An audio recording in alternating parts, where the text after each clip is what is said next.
grande viva a todas e todos que assistem o Conexão Árvores, o podcast, que é uma parceria do Instituto Árvores Vivas com o Beabá da Sustentabilidade. Eu sou Juliana Gatti e hoje a gente está aqui num formato bem diferenciado, gravando diretamente de Brasília. E eu tenho enorme honra e alegria em conversar com uma das pessoas mais importantes da área ambiental do nosso país, o atual presidente do IBAMA, Rodrigo Agostinho. Obrigada, Rodrigo. Eu que agradeço, João. É um prazer estar aqui falando com você. Muito feliz aqui da gente poder fazer essa conversa. Rodrigo tem uma história de vida que se entrelaça com a defesa da natureza de uma forma impressionante. É advogado, biólogo, ambientalista, e a sua jornada começou desde cedo em Cafelândia, sua cidade natal no interior de São Paulo. Fundador de ONGs ambientais na juventude, criador da iniciativa Clique Árvores, foi vereador e prefeito de Bauru por 2 mandatos, onde ele também foi secretário do Meio Ambiente, até chegar a deputado federal e se tornar uma das vozes mais ativas da pauta ambiental no Congresso Nacional. Ele possui um currículo que inclui mestrado e especializações em áreas que vão de botânica a climatologia, que une o conhecimento técnico à paixão de quem vive a causa. Além disso, fotógrafo de natureza, é autor do livro Aves Brasileiras Extintas e Ameaçadas, mostrando que seu cuidado com o meio ambiente inclui técnica e encantamento pelos ecossistemas e espécies. E eu, mais uma vez, agradeço demais a sua disponibilidade. Sei que a sua agenda é corrida pra caramba e a gente está aqui para conhecer um pouco da sua trajetória, inspirar pessoas. E por isso eu queria começar, né, te perguntando um pouco sobre a sua relação de infância. A sua biografia mostra assim, essa relação muito forte com o meio ambiente. Você também fundou o Instituto Vida Água em 97. E eu queria saber um pouquinho de qual a sua memória de infância mais forte que você consegue resgatar agora para contar para a gente, e como essa vivência mudou sua vida até hoje. Bem, é um prazer estar falando com vocês. Eu comecei a ter contato com a natureza muito cedo, e eu acho que isso falta para muitas crianças da cidade. Eu morava já na cidade, mas na minha casa tinha quintal e subia em árvore, abraçava a árvore. Em casa tinha galinha, no quintal tinha pato. Então, desde muito pequeno, tive esse contato com a natureza.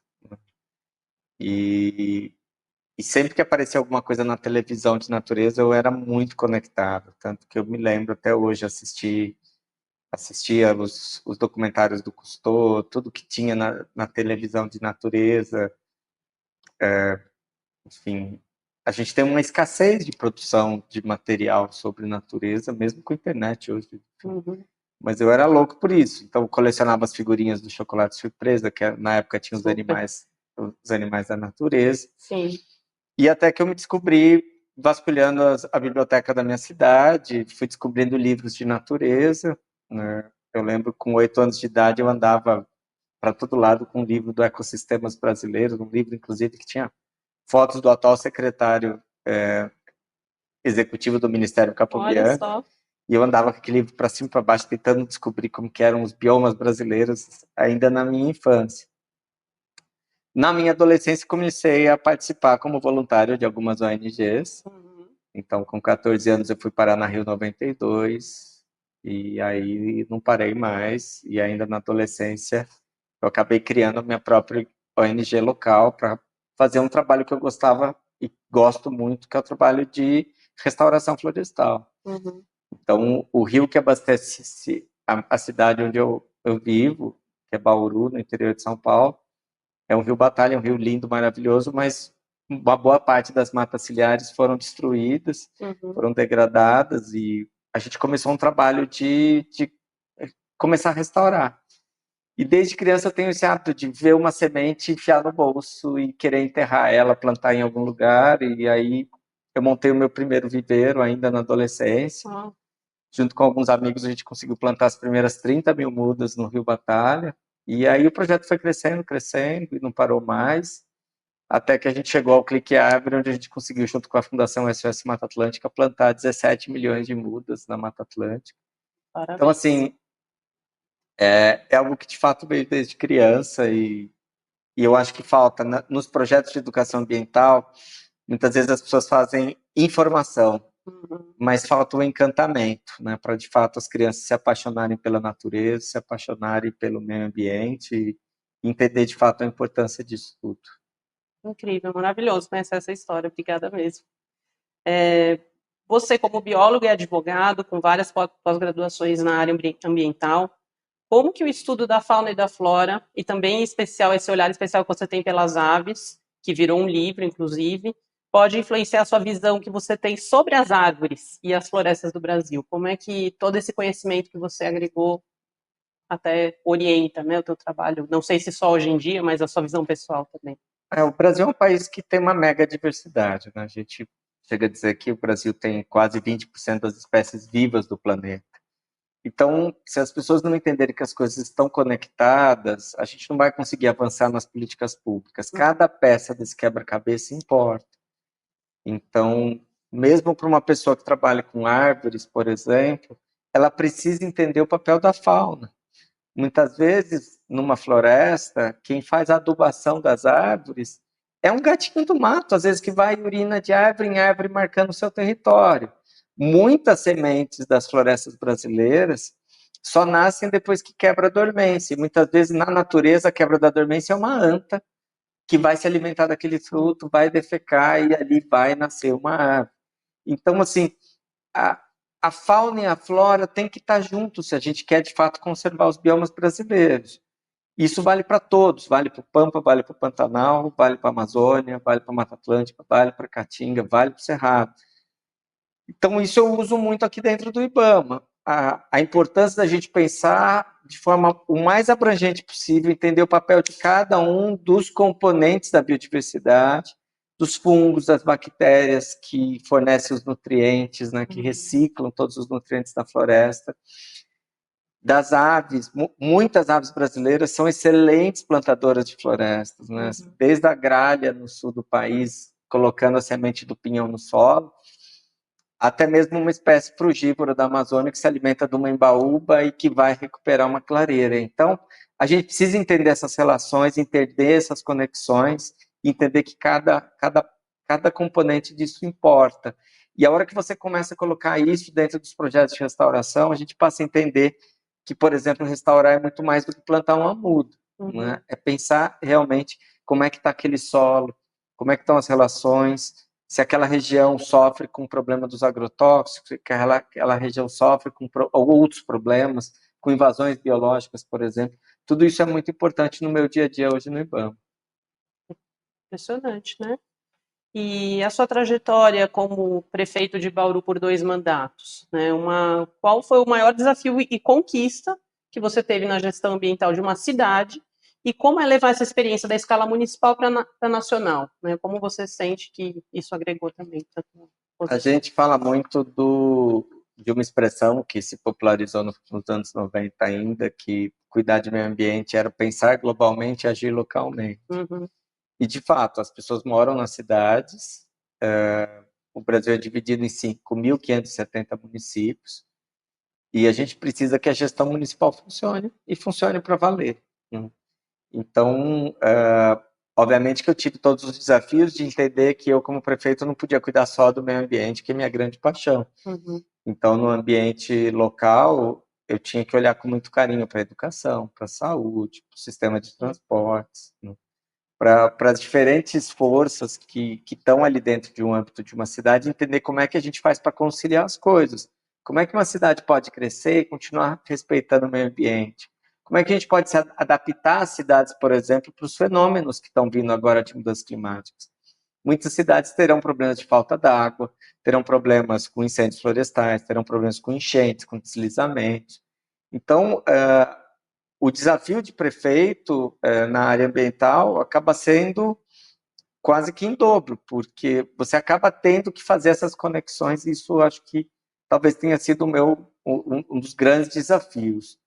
Em relação às árvores, é impressionante como as pessoas têm uma visão muito equivocada das árvores nas cidades. Eu sofria muito, porque uma das coisas que mais as pessoas pediam na prefeitura era para tirar a árvore da frente de casa. E, às vezes, quando a gente tinha um bairro bem arborizado, tinha, por exemplo, uma praça, as pessoas pediam para tirar o banco da praça. Ou seja, pedia, inclusive, que as pessoas utilizassem aquele patrimônio, com medo de violência, com medo de alguém ficar ali parado na praça, enfim, coisas desse tipo. Então, isso me mostrou muito a importância da educação ambiental, a importância de que, de fato, não adianta plantar, não adianta fazer, as pessoas precisam entender a importância disso tudo. Então, para mim, foi algo, ao mesmo tempo que foi uma descoberta, reafirmou muito esse conceito da necessidade da gente colocar sustentabilidade em tudo, colocar a qualidade de vida das pessoas no centro do debate, onde, por exemplo, a arborização urbana passa a ser um tema importante.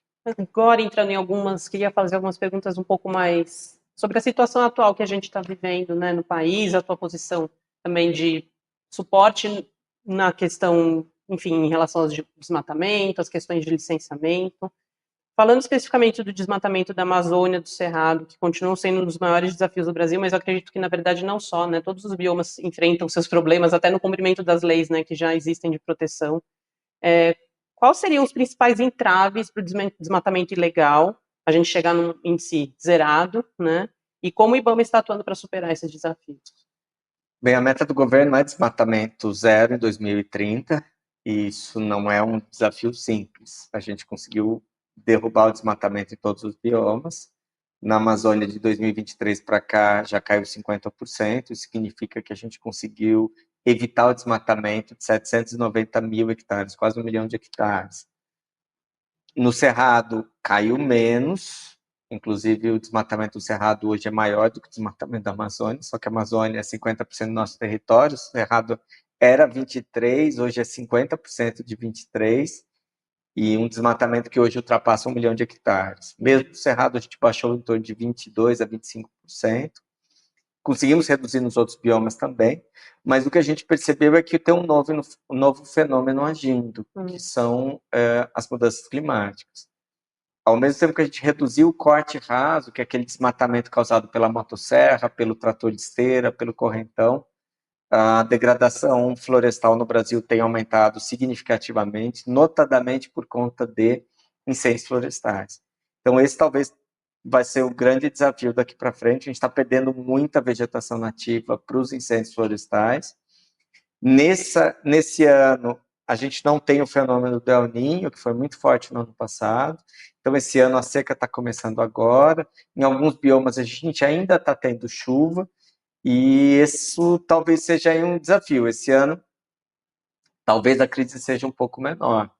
Mas os incêndios florestais no Brasil vieram para ficar e a gente vai ter que se preparar cada vez mais. Né? Então, acho que isso é um grande desafio aqui para a gente no IBAMA. Ao mesmo tempo, a gente também está com uma instituição que está meio começando a respirar. O IBAMA chegou a ter 6.300 funcionários, hoje tem 2.500. A gente chegou a ter escritórios pelo Brasil inteiro. Nos últimos 10 anos, o IBAMA fechou 89 escritórios por falta de funcionários. A demanda de serviço aumentou bastante e estados e municípios também carecem de estrutura semelhante. Então, como cuidar de um patrimônio como a nossa biodiversidade, cuidar de todos esses recursos naturais, de 17% da água doce do mundo, de 8 mil quilômetros de praia, sem ter a estrutura à altura. Então, esse é um grande desafio. A gente está trabalhando de maneira muito dura no combate ao desmatamento, então a gente multa todo mundo, a gente embarga as terras, a gente destrói equipamentos usados para o desmatamento, a gente destrói equipamentos usados no garimpo.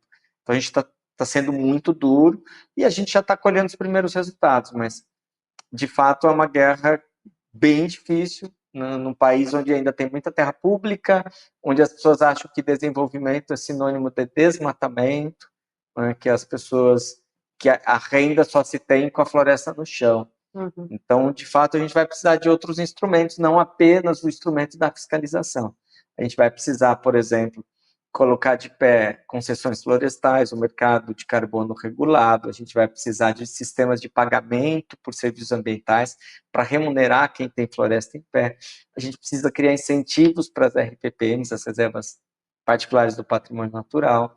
A gente precisa valorizar os serviços ecossistêmicos dos nossos biomas. Caso contrário, as pessoas vão continuar convertendo floresta em agricultura, que é o que a gente vê aqui no nosso país.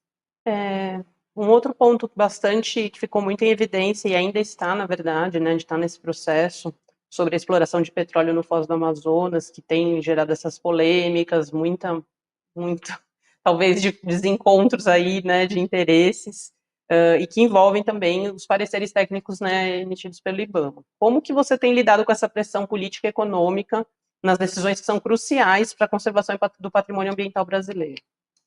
Esse é um tema que não é fácil. O IBAMA está hoje licenciando 4.000 obras, empreendimentos e atividades.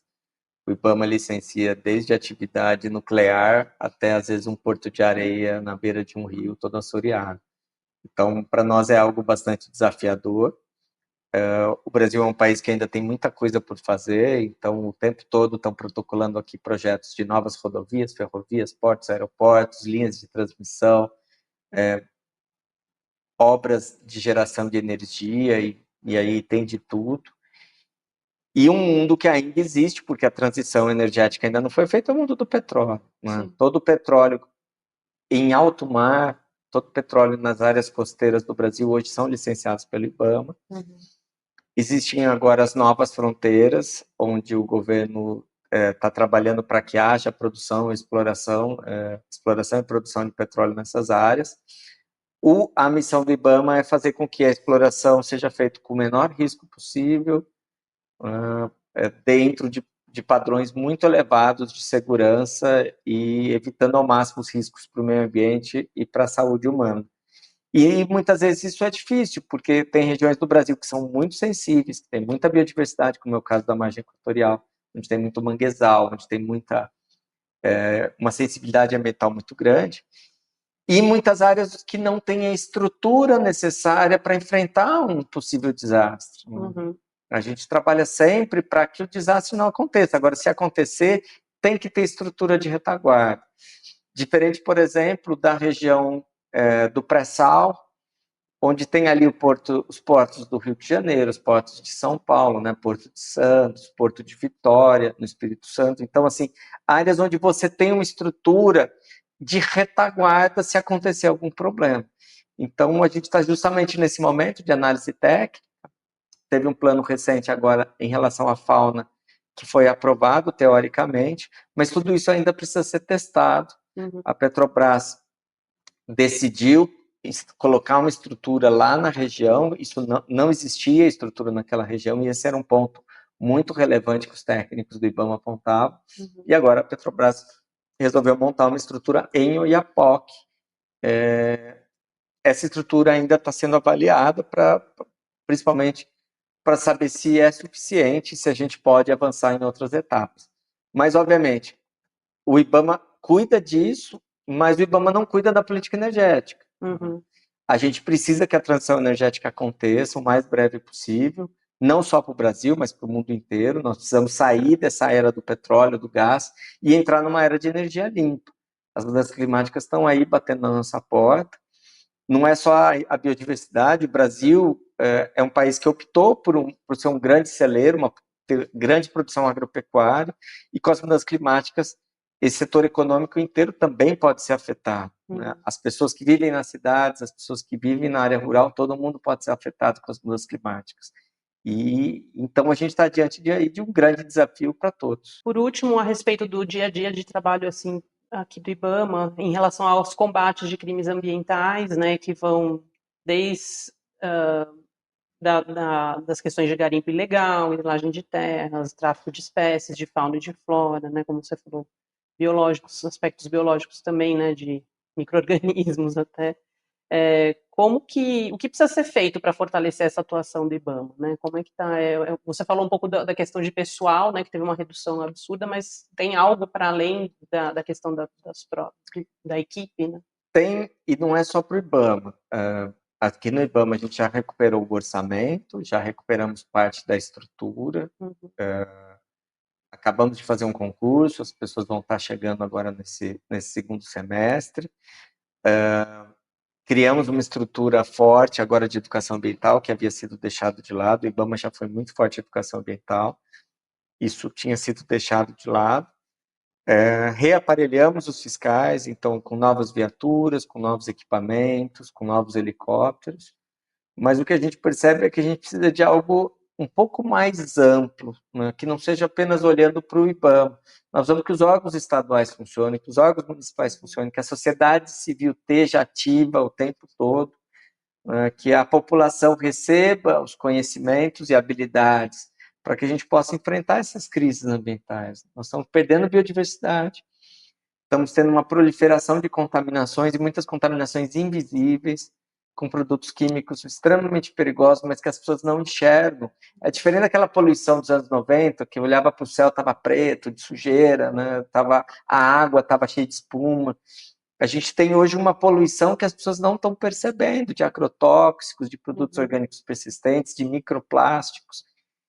Então, a gente precisa que a sociedade esteja preparada para enfrentar tudo isso, né? Inclusive as mudanças climáticas, que as pessoas queiram ter uma árvore na frente de casa, e que não seja um pequeno arbusto, seja uma grande árvore que vai gerar sombra, que vai produzir frutos, que vai fornecer, produzir água, né? Então, eu acho que a gente tem esse grande desafio. A política ambiental precisa ser algo mais sério, precisa ser levada a sério pela população. Então, eu acho que a gente precisa ir além, né, do que apenas a estrutura de um órgão. No caso específico do IBAMA, uma parte desse fortalecimento institucional já aconteceu, mas, obviamente, tem muito ainda a ser feito. O nome do nosso podcast é Conexão Árvores. Se você pudesse escolher uma árvore que te representa ou que tem um significado especial para você, qual seria e por quê? E se também você tem um representante da fauna para compartilhar com a gente. É um desafio falar de árvore no Brasil, né? Porque a gente tem 8.000 espécies de árvores. Sim. E sempre que eu chego num ambiente novo, eu me apaixono por uma diferente. Então, no sul do país, eu me apaixonei pela Bracatinga, que a ideia do Pampa, que as pessoas olham para o Pampa, é normalmente uma área de campo com muita biodiversidade, os campos são lindos, maravilhosos, mas tem as áreas, os grotões, as matas ciliares, que estão cheios de árvores, né? E uma Bracatinga, a mimosa cabrela toda florida, é maravilhosa. Na Mata Atlântica, a gente também acaba lembrando ou das árvores muito grandes ou das árvores floridas, né? Eu acho linda, por exemplo, a sapucaia, Lecites pisones, que é uma árvore que não são apenas as flores, são as folhas, também ficam todas rosas. Ela é linda por inteiro, eu sou apaixonada pela sapucaia também. A sapucaia, a araucária. Eu lembro que eu perdi o fôlego quando eu vi a primeira vez um jequitibá grande, um jequitibá rosa, enfim, ali na região de Santa Rita do Passa Quatro. É o Parque do Vassununga. Do Vassununga. É de cair o queixo, é uma árvore que está super em declínio, super mal cuidada, com problema de cupim. Então, assim, as árvores brasileiras são realmente apaixonantes. Na mesma coisa nos outros biomas, você olhar para a caatinga toda cinza e você vê de longe uma árvore em formato de um capacete, que está verde, né? O caso, por exemplo, do juazeiro, né? Dos icites. Ou mesmo da carnaúba, que também se mantém verde durante a época da seca, né? Você vê essa resiliência. Aí você vai para o Pantanal, mesmo na época da seca, que também está tudo cinza, você olha a piúva, que é um ipê rosa, maravilhoso. Você vai para os paratudais, que é de ipê amarelo, também é uma coisa maravilhosa. E mais recentemente eu tenho frequentado muito a Amazônia, né? Então também não tem como não se deslumbrar com as árvores da Amazônia. Você chegar embaixo de uma angelinha, a Diniz excelsa, você olhar para uma castanheira de 50, 80 anos e produzindo castanha, né? E você fala, meu, de onde vem tanta força, né? Num solo que a gente sabe que o solo da Amazônia é um solo empobrecido. Eu tenho as minhas paixões, né? No Cerrado, da mesma forma, eu sou apaixonado pela floração da cagaita, mas na minha cidade eu acabei me apaixonando por uma árvore que nem é aquela coisa tão exuberante, né? Mas eu acabei me apaixonando, que é a copaíba, a Copaífera Langsdorff. Então essa que mora no seu coração. Eu tenho um carinho especial por ela, porque na adolescência tinha uma copaíba muito grande na minha cidade, que queriam cortar para duplicar uma avenida, e a gente conseguiu fazer um esforço enorme, mudamos a avenida de lugar, e é uma árvore centenária da minha cidade, então eu acabei me apaixonando pela copaíba, pelo cheiro da copaíba, pelas importâncias medicinais dela, e mesmo pela floração dela, que é pequenininha, toda charmosa, mas que acaba servindo de alimento para muitas abelhas. Então, eu tenho essa paixão pela copaíba, embora eu tenho esse encantamento pelas árvores. Onde eu vou, eu olho, eu quero saber o nome, eu quero saber a história, eu quero saber onde ocorre. Então, acho que a gente tem esse desafio, né? O Brasil tem 8 mil espécies de árvores, é impossível amar apenas uma. Não, muito tem para todos os gostos, tem todos os biomas. Uma vez fizeram aquela, ou uma ou outra comigo, quase eu tive infarto fazendo aquela sessão. Escolher uma ou outra árvore. Nossa, não, impossível. É muito complicado, né? É. E tem árvores que, às vezes, elas são tímidas, tem lá o jeitinho delas, mas tem uma importância tão grande para tantos animais, como, por exemplo, o mimbaúba. Sim. As cecrópias, né? Elas alimentam muita fauna o ano inteiro, elas produzem alimento o ano inteiro, não é só uma temporada, né? Como um araçá que frutifica ali 2, 3 meses no ano, né? Uma pitanguinha maravilhosa, mas que a frutificação é bem curtinha, né?